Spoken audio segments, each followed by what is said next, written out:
वंदे मातरम। नमस्कार, जय श्री राम।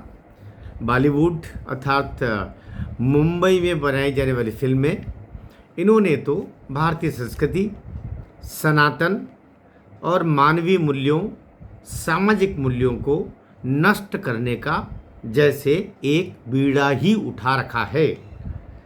और इस काम में कुछ ऐसे एक्टर जिनका काम ही है येन केन प्रकार भारतीय मूल्यों को, सनातनी मूल्यों को, विशेषताओं को मिट्टी में मिला देना। एक गीत अभी आया है, सर के चुनर तेरी सरके। ये नालायक जिसने गीत लिखा है, गीत क्या लिखा है, वो गीत है ही नहीं, उसको गीत कहना भी चाहिए। उसको गीत कहना गीत का अपमान है, शब्दों का जुगाड़ है। और वो भी घटिया जुगाड़ है। ये रकीब आलम करके कोई नाम है, बताइए। इतना अश्लील, इतना घिनौना अश्लील शब्द भी नहीं कह सकते। और इसको फिल्माया किस पर है? नोरा फतेही पर। 3 कौड़ी के वो डांसर, उसने इसको अपने जो ऊपरी अंग है उनको दिखाया, कुछ निचले भागों को भी अपनी इस नई पीढ़ी को बर्बाद करने के लिए वहाँ भी दिखाया। जैसे शराब के अड्डों पर कोई 4 पैसे की नचनियाँ नाचती है, वैसे नाच करके। और इसके साथ में वो अभिनेता जो 4-5 साल जेल में रह के आया है, जिसके घर में AK-47 और न जाने कौन कौन से हथियार रखे थे, दाऊद इब्राहिम से जिसके संबंध उस समय स्थापित हुए, वो संजय दत्त। उसी के एक फिल्म उस समय कभी आई थी, नालायक की।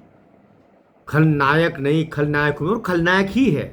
इस डांस में भी उसी के ऊपर वो नोरा फतेह अली और नोरा फतेही, फतेह अली नहीं है, नोरा फतेही डांसर, और ये इन दोनों पर वो उसको दिखाया। दरअसल ये फिल्म क्या है? ये फिल्म दरअसल कन्नड़ में 2025 सितंबर में पहले आ चुकी है। और इसकी कथा एक सच्ची घटना पर इसको बताई जा रही है कि ये वहाँ पर बंगलोर में एक कोई छोटा मोटा चोर उचक्का था, जो एक बड़े गिरोह में फंस जाता है।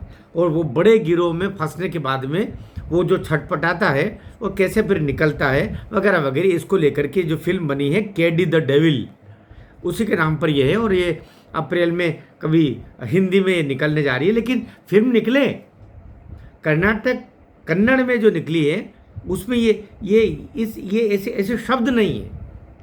जो शब्द कामसूत्र में भी इतने घटिया शब्द का प्रयोग नहीं हुआ होगा कामसूत्र पुस्तक में, उससे ज़्यादा घटिया तरीके से इसमें दिखाया गया, बोला गया।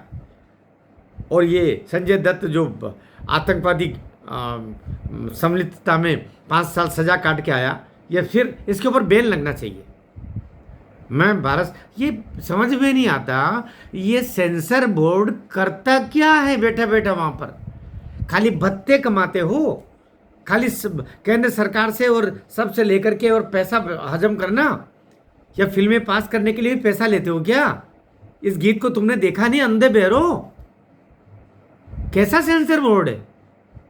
पहले तो सेंसर बोर्ड का सेंसर होना चाहिए कि इसमें कौन लोग बैठे हुए, उनको निकाल बाहर कीजिए। उनके ऊपर FIR होनी चाहिए। ऐसा गीत कैसे बाहर आ गया? अभी वो गीत रिलीज हुआ है, सर के चुनर तेरे सर के, तुरंत उसको उस पर बैन होना चाहिए।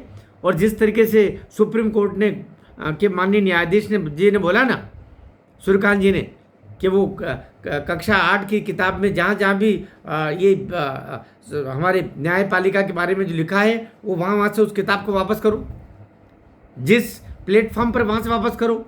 तो इस गीत पर भी तुरंत बैन लगना चाहिए। और जहाँ है वहाँ बैन लगना चाहिए। जो कोई इसको दिखाए, सुनाए, पढ़ाए, उनके ऊपर भी कार्रवाई होनी चाहिए। मैं तो कम से कम उस गीत के बोल आपको भी नहीं बता रहा हूँ, और उसका क्लिप भी नहीं बता रहा हूँ। क्लिप भी बताने लायक नहीं है, लेकिन सोशल मीडिया पर भरा पड़ा है।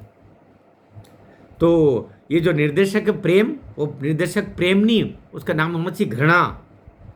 इसका अभिनेता कोई ध्रुव सर्जा है, जो काली नाम का जो उसमें एक्टर बनता है,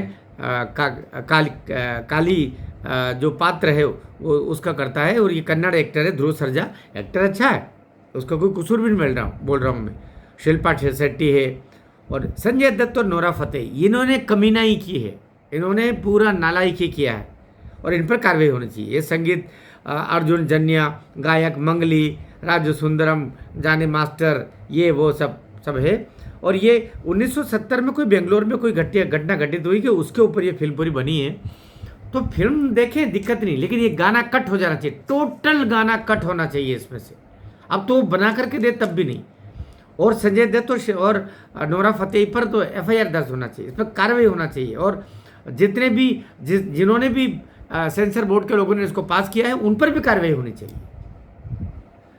आपको ठीक लगता है तो नीचे कमेंट में दीजिएगा और बात ऊपर तक पहुंचाइएगा। भारत माता की जय।